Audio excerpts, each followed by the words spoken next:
약속하신 때가 가까워졌을 때에 백성이 늘어나서 이집트에서 번성하였다. 예, 여기 애굽에서의 모세에 대해서 오늘 17절 이하에서 기록이 되는데 아브라함과 약속한 때가 가까운 오늘 여기 17절 내용이 그겁니다. 믿음의 조상 아브라함과 약속하신 그때 어떤 것을 약속했는가? 창세기 15장 13절에서 16절 내용의 말씀이 있는데 13절 한번 읽어보세요. 창세기 15장 13절 말씀.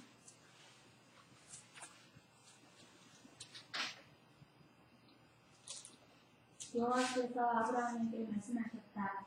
너는 분명히 알아라. 내 후손이 그들의 소유가 아닌 땅에서 나그네가 될 것이며 종이 되어 400년 동안 고난을 당할 것이다. 예. 여기 하나님께서 아브라함에게 내 후손이, 모세는 아브라함의 후손, 특별히 신앙의 후손을 가르칩니다.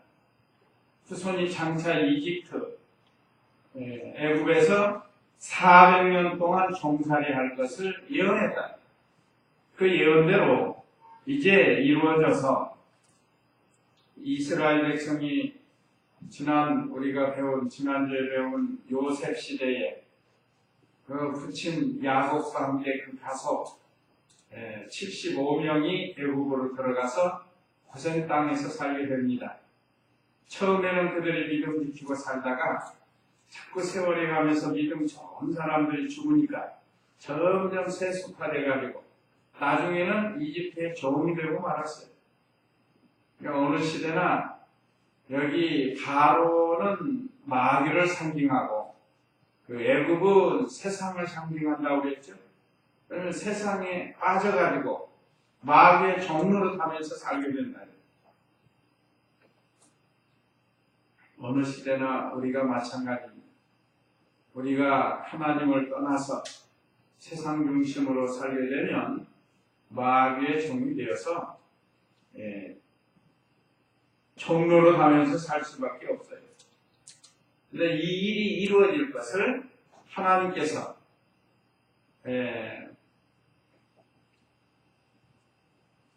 예수님보다 1500년 전 사람이 모세입니다.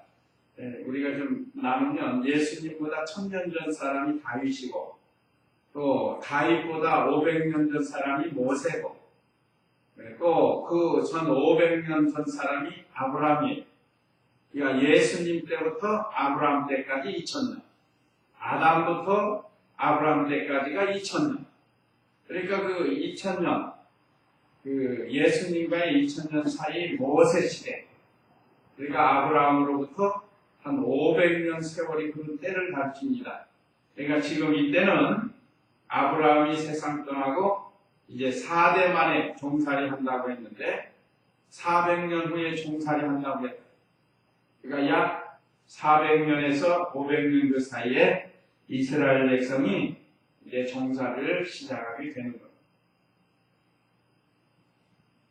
근데 이제 종살이를 해서 4대 만에 그들이 돌아올 것을 약속하셨는데 그 약속대로 처음에는 종으로 간 거 아닙니다. 초대받아가지고 바로왕 앞에 가서 대접을 받으면서 살았어요. 근데 세월이 가면서 그들이 종살이 한 거 보니까 점점 세습화된 거예요. 근데 하나님께서 약속하신 대로 이스라엘 백성을 구원하려고 한 지도자를 세우는데 그게 바로 우리가 교독한 내용대로 모세입니다. 그런데 여기 17절 다시 보면 하나님께서 아브라함에게 약속하신 때가 가까워졌을 때에 백성이 늘어나서 이집트에서 번성하였다. 여기 오늘 말씀 내용은 출애굽기 1장을 보면 자세히 기록이 되어 있습니다. 출애굽기 1장에 보면 이집트, 애굽에서 이스라엘 백성이 번성했어요. 그리고 강성해졌습니다. 그러니까 애굽왕과 그 신하들이, 신민들이, 신하와 그 민족들이 왕에게 말하기를 이 백성이 우리를 배반하고 떠나갈까 두렵습니다. 그래서 바로가 한게 뭔고 하면 선열 정책입니다. 여기 18절 읽어보세요. 본문 18절. 마침내 이집트에 요셉을 알지 못한 자는 다른 왕이 중요하니 이 왕이 우리 민족에게 그럴 정책을 써서 우리 조상들을 학대하고 그들의 아기들을 내어버려 살지 못하게 하였다. 네. 마침내 이집트에 요셉을 알지 못하는 다른 왕이 즉위하니 그랬다. 그러니까 요셉은 이집트에 있어서는 영웅입니다. 영웅. 이집트 나라 흉년 들어가지고 어려움 당할 때 흉년 들었을 때 잘 준비해가지고 애국 백성이 잘 살고 모든 민족들이 이집트 왕 앞에 무릎을 꿇게 했단 말이에요. 그러니까 요셉은 상당히 영웅인데 세월이 점점 흐르면서 요셉도 죽고 이집트 왕들도 죽어서 몇 대 내려가니까. 그러니까 요셉을 알지 못하는 다른 왕이 즉위했다. 근데 여기서 우리가 하나 할 것은 우리도 역사를 알잖아요. 이씨 왕조, 조선이라고 해요. 이씨조선이라고 그러죠. 조선을 세운 사람이 누구예요? 네? 이성계잖아요. 고려에 있다가 회군을 해서 새로 나라를 건설한 자, 이성계. 우리 알잖아요. 역사를 배우면. 벌써 이성계 2조 500년 역사가 벌써 지나가는데 안다는. 근데 여기서 몰랐다고 한 것은 물론 실제로 몰랐을 수도 있지만 이 어마어마한 사건, 영웅에 대해서 모를 리가 없어요. 알면서도 말하자면 모르는 척 할 수도 있다. 모르는 척. 인정을 안 해도. 그러니까 여기 이집트에서 요셉을 알지 못하는 다른 왕이 즉위하니 이 왕이 우리 민족에게 교활한 정책을 써서 우리 조상들을 학대하고 그들의 아기들을 내어버려 살지 못하게 하였다. 우리가 이미 출애굽기를 통해서 배웠죠? 그 선열 정책을 쓴 거예요. 이집트 백성이 자꾸 번성하니까 여기 아까 17절 하반절에 그랬죠? 백성이 늘어나서 이집트에서 번성했다. 강성해지고 번성해지니까 두려운 마음이 들어온 거예요. 그래서 어느 시대나 그렇습니다. 이 나라가 다른 나라를 정복하면 번성하지 못하도록 하는 거예요. 그것은 인류 역사가 그래요. 우리가 성경을 통해서 북이스라엘이 멸망했을 때나 남유다가 멸망했을 때 유능한 사람들을 잡아다가 빨리 보내고 자기 나라 백성들을 데려다가 거기서 혼합 민족을 만들어버려요. 우리도 일제시대 때 많은 사람들이 순교하고 특별히 신앙인도 많이 순교하고 일본 사람들이 우리나라를 점령해가지고 얼마나 핍박을 많이 했어요. 과거에 당나라나 청나라도 우리나라에 들어와가지고 유명한 사람 다 잡아가는 거예요. 그리고 조금 부족한 사람들만 남겨놓고 퇴모 못하게 다시 일어나지 못하게 그래서 싹을 잘라버린다는 거예요. 그러니까 여기 이집트 나라로 그런 정책을 쓰려고 한 거예요. 자꾸 번성해지니까 사실은 하나님의 은혜로 이 이스라엘 백성이 번성해지는 거예요. 근데 이제 해방될 때가 되었다 이 말이에요. 그래서 하나님의 약속하신 때가 가까워졌을 때 이스라엘 백성으로 하여금 번성케 하도록 하였다. 그런데 마귀의 세력인 이 이집트 사람들, 애국 사람들은 그걸 싫어한 거예요. 그래서 그 출애굽기 1장에 쭉 보면 그 신민들과 함께 왕이 이스라엘 백성을 세멸 정책을 쓰는데 첫 번째가 뭐죠? 고역을 시킨 거예요. 고역. 벽돌 붓기. 그 고역을 시켜가지고 피곤해서 부부관계를 못하도록 그렇게 만드는 거예요. 그래야 아이가 안 생기니까 사람이 피곤하면 막 귀찮잖아요. 힘들게 해가지고 다른 생각 못하게 만들어요. 그런데도 번성하니까 그 다음에 한 것이 남자아이가 낳으면 산파들로 하여금 죽이라고 했고 여자아이가 낳으면 살리라고 했고 그러면 여자아이는 외국 사람하고 시집가면 거기 사람이 되니까 그것도 안 되니까 그 다음에 소멸정책 쓴 것이 남자아이는 다 나일강 하수에 빠뜨려 죽이라고 한 겁니다. 그러니까 처음에 산파를 시킨 것은 은밀한 괴책을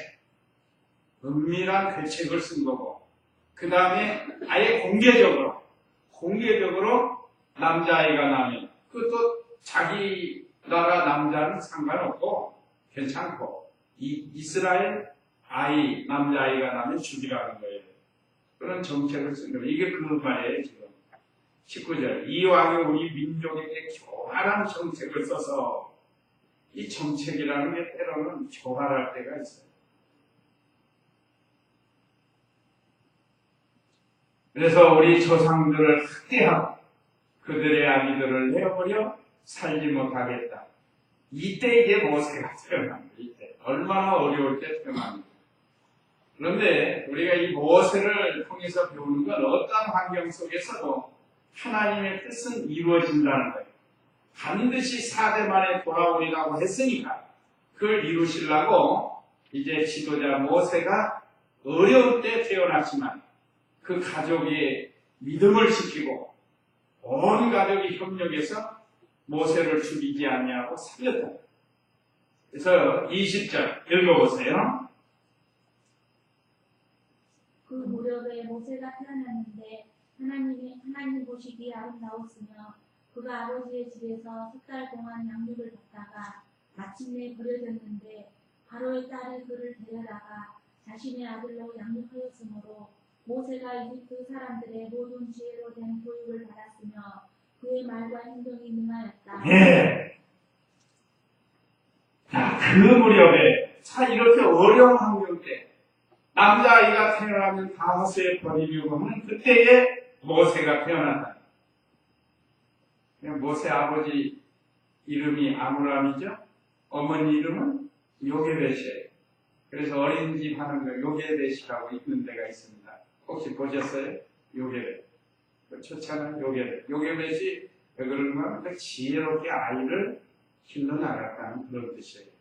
나중에 바로의 공주 앞에 불려가가지고 모세를 기를 때 얼마나 지혜롭게 너는 히브리인이다.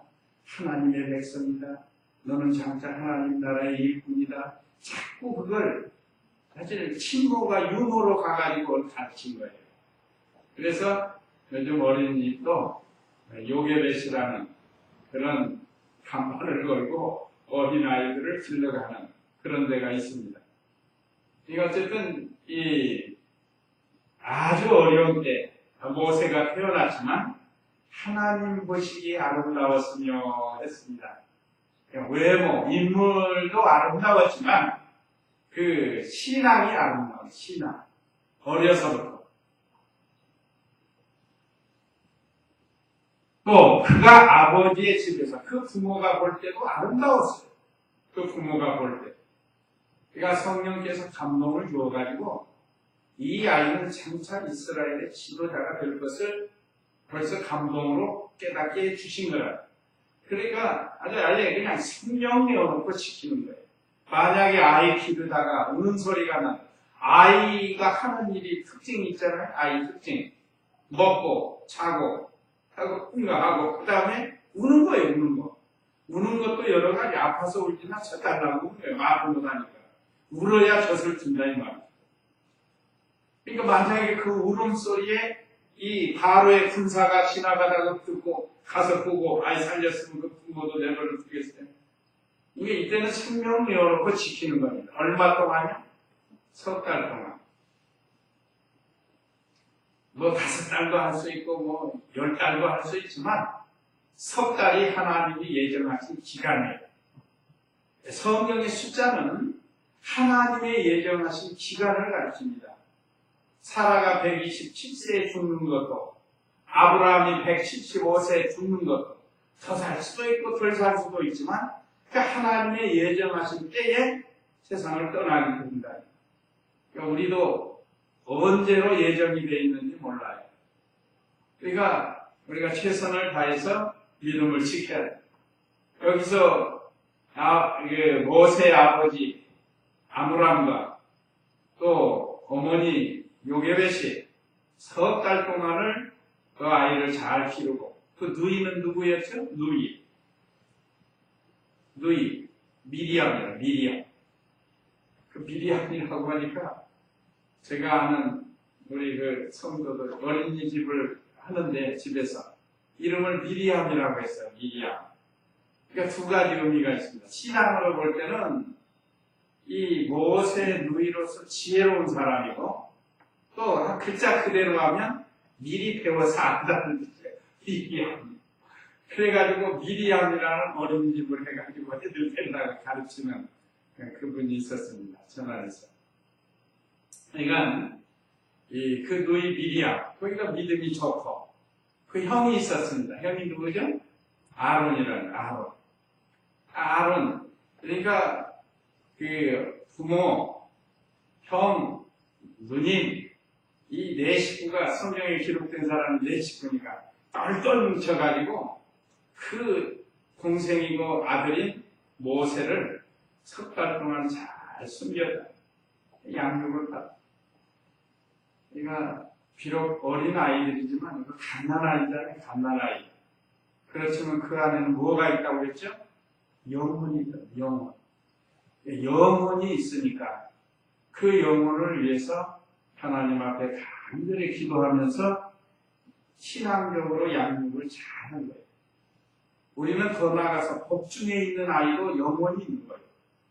우리는 세례 요한을 통해서 법중의 아이가 예수님을 영접한 건 영과 영이 통한 거거든요.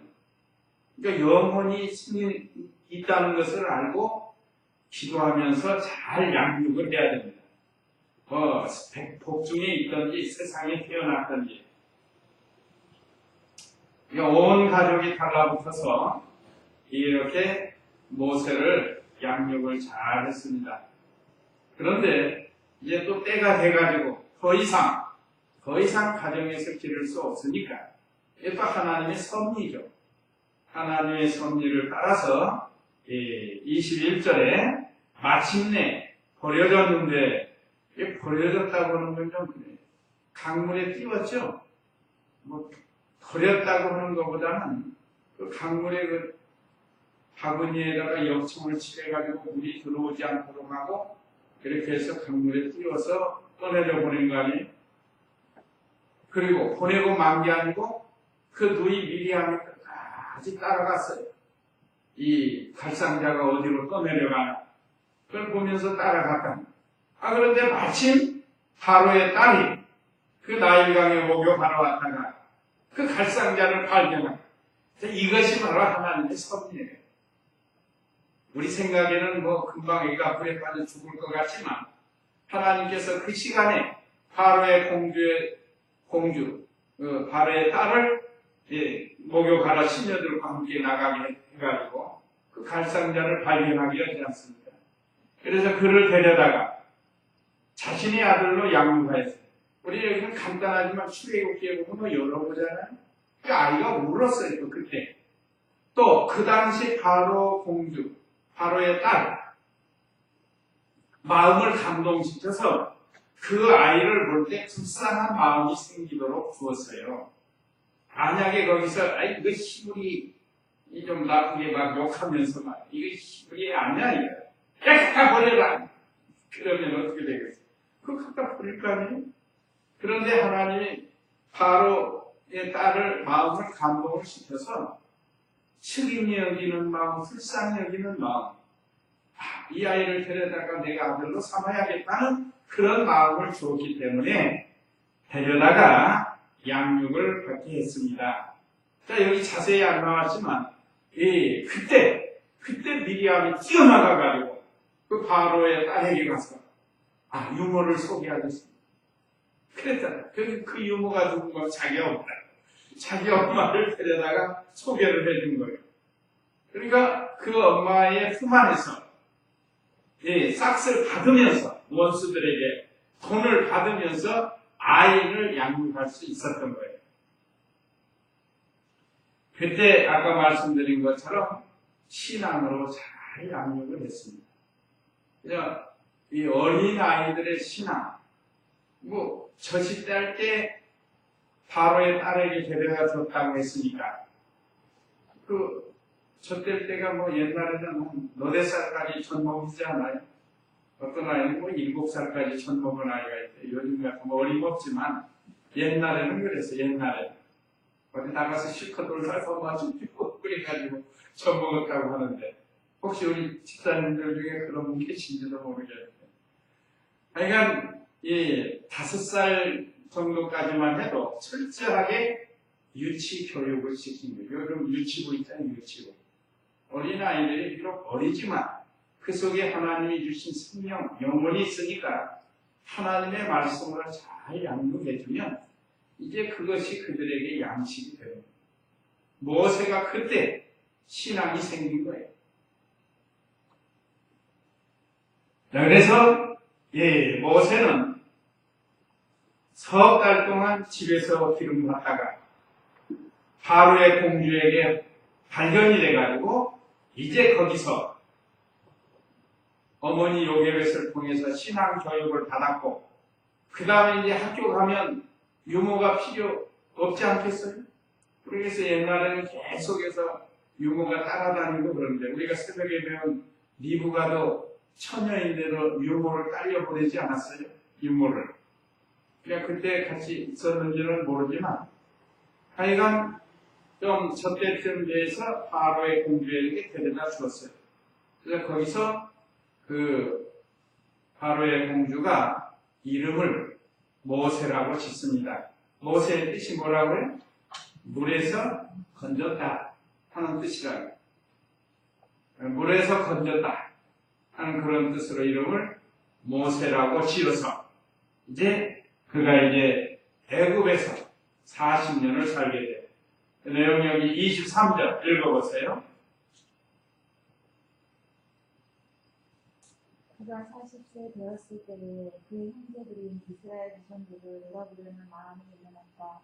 어떤 사람이 불의한 일을 당하는 것을 보고 모세가 그를 구하러 나서서 이집트 사람을 쳐 죽여 그 압수 당하는 자를 위하여 복수하였다. 예. 그 22절에 보면 모세가 이집트 사람들의 모든 지혜로 된 교육을 받으며 그의 말과 행동이 능하였다. 구역 한번 보세요. 구역. 7장 22절 구역 한번 보세요. 예, 모세가 애굽 사람의 학술을 다 배워 그 말과 행사가 능하였다. 이 당시 모세 애굽의 학술 갈대아 학문은 최고의 학문이었습니다. 죄송합니다. 갈대아는 이라크. 애굽의 학술은 최고의 학술이에요. 지금 말하면 하버드 대학이나 이런 인류 대학과 같은 이런 학술. 왕자입니다. 왕자 아니고 공주의 아들이 됐으니까.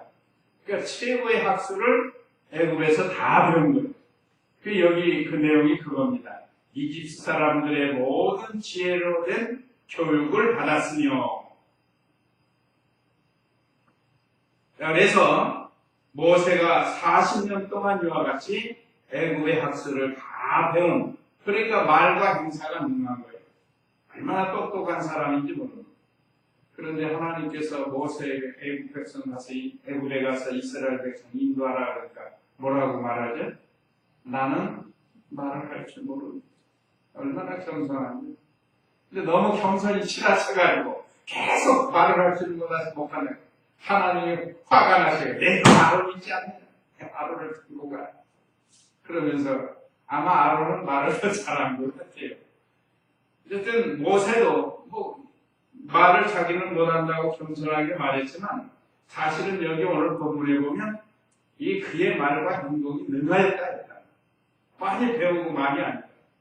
여기 기록은 안 되지만 무술도 얼마나 잘 배웠을까요? 무술.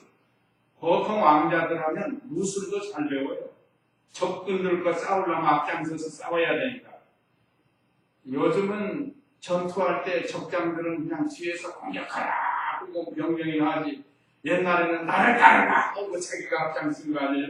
그러니까 싸움도 잘한 거예요. 힘도 좋고. 그러니까 애국 사람 그냥 한 대 때려가지고 죽지 않습니다. 힘도 좋고, 무술도 잘하고. 특별히 그 애국의 학술은 역사적으로 보면 그 천문학이 많이 발달이 되고, 그 다음에 수학, 지리학, 그 당시에 의학, 이 네 가지가 굉장히 그 유명한 이집트, 말하자면 애국의 학술이라고 합니다. 천문학, 수학, 지리학, 의학. 이거 다 오늘 이 시대에도 그런 걸 지금 다 배워나가지 않습니까? 그래서 이 모세는 아주 훌륭하게 40년 동안 애굽에서 모든 학술을 배우면서 참 잘 자랐어요.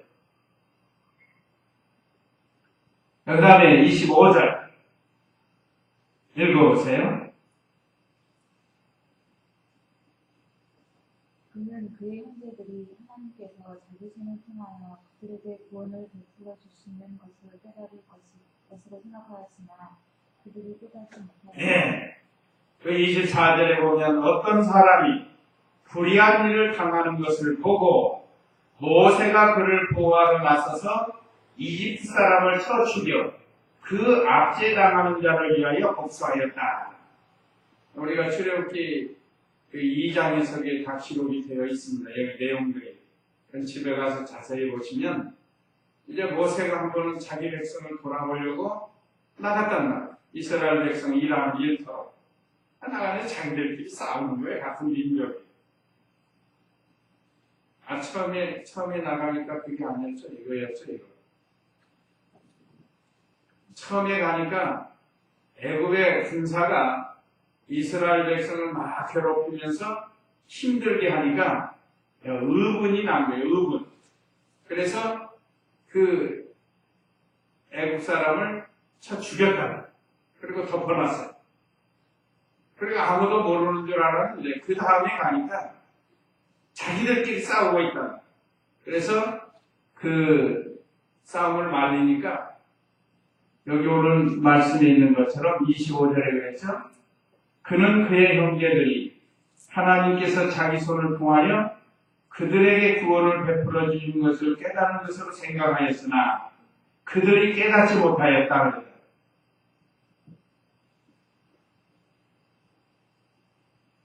네가 우리의 재판관이냐 하면서 대들고 어제는 애국 사람을 죽이더니 오늘은 우리를 죽이려고 하느냐 하고 대들었다.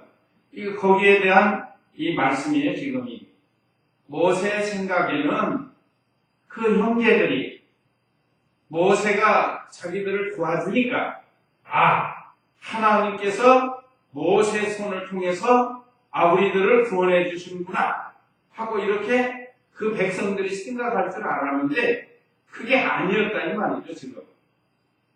그런데 그들이 깨닫지 못했다. 그래서 모세가 거기서 이제는 틀로 났다 하고 거기서 도망을 쳐서 미디안으로 갔던 겁니다. 모세는 자기 백성을 사랑해서 자기 백성에게 도움을 주기 위해서 가서 이 일을 행했는데 오히려 그것을 가지고 자기 백성들이 이 모세를 공격하니까 거기서 이제 바로에게 그 소문이 들어갔다고 했죠. 출애굽기에 보면. 그래서 바로 왕이 그걸 잡아 죽이다 보니까 도망간 거예요. 이것도 다 하나님께서 배후에서 섭리하신 겁니다. 자기 힘으로 이스라엘 백성을 구원하려고 하면 살인하는 일밖에 하지 못한다. 살인하는 일. 아직 만들어지지 못한 거예요. 그래서 앞으로 이 이스라엘 총회를 이끌어갈 지도자가 되려면 미디안에 가서 40년 연방을 받아야 되는 겁니다. 그래서 하나님께서 이 사건을 통해서 미디안으로 가게 하고 그래서 40년 미디안 신학이라고 합니다. 올해도 하죠. 신학을 보통 4년 아니면 7년 하면 마치는데 40년을 신학이 저도 나이 많아가지고 신학을 시작했는데 39살 했으니까 내가 이 나이에 신학 공부해서 언제 안수를 받을까? 그런 생각이 좀 들더라고요. 안수 받으려면 늦으면 잘못하면 50살 돼 죽었다. 그런 생각을 했어요. 그랬는데 모세, 요걸 생각해요. 이 말씀을 생각하는 거예요. 모세는 40세의 부름을 받아서 40년을 연단을 받고 40년 동안 또 80세부터 120세까지 했으니까 40년을 또 한 거예요. 그래서 3대라고 한 겁니다. 초기 애굽에서 40년, 미디안에서 40년, 80년이죠. 그 다음에 이스라엘 백성을 이끌고 가나안 땅 가기 40년, 그게 합이 120년이다. 그래서 모세는 80세에 시내산에서 하나님의 부름을 받고 거기서 사명을 받고 그런 다음에 애굽에 내려가서 이스라엘 백성을 인도하는데 그것도 자기 힘으로 한 게 아니고 하나님의 능력으로 10가지 재앙을 내리고 마침내 바로왕이 이스라엘 백성을 보내게 되는 겁니다. 그러니까 오늘 이와 같이 이 이스라엘 백성 도무지 깨닫지 못하는 자는 무엇과 같다고 그랬죠? 멸망하는 짐승과 같다고 했습니다. 자, 깨닫지 못해요.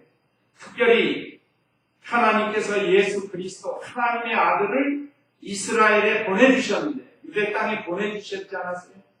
근데 하나님의 아들로 깨닫지 못하고 그 욕심이 사로잡히고 마귀에게 사로잡히고 이미 선지자들을 통해서 다 예언되어 있는데도 그 말씀을 믿지 않고 그저 현실에만 치우쳐가지고 예수님이 메시아 하나님의 아들이신 것을 깨닫지 못하고 오히려 그 예수님을 십자가에 못 박는데 내어줬다. 진리를 바로 깨닫는 게 얼마나 중요한지 모릅니다. 오늘 사랑하는 우리 성도님들, 오늘 여기 모세 일대기를 통해서 우리에게 귀한 교훈의 말씀을 주셨습니다.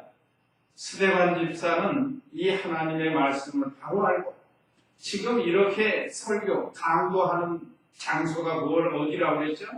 산헤드린 공회 앞에서 했는데, 공회 앞에서 그 기라슨 같은 대체사장들, 장로들, 서기관들, 그런 사람들 앞에서 이렇게 당당히 증거할 수 있었다는 것.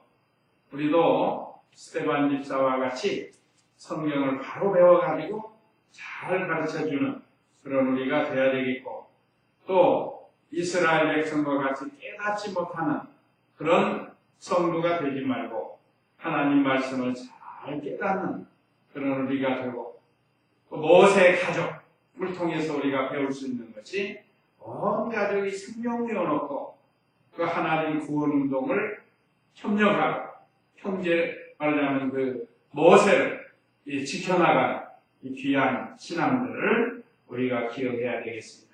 이 말씀 기억하시고 우리 다같이 잠시 기도하겠습니다.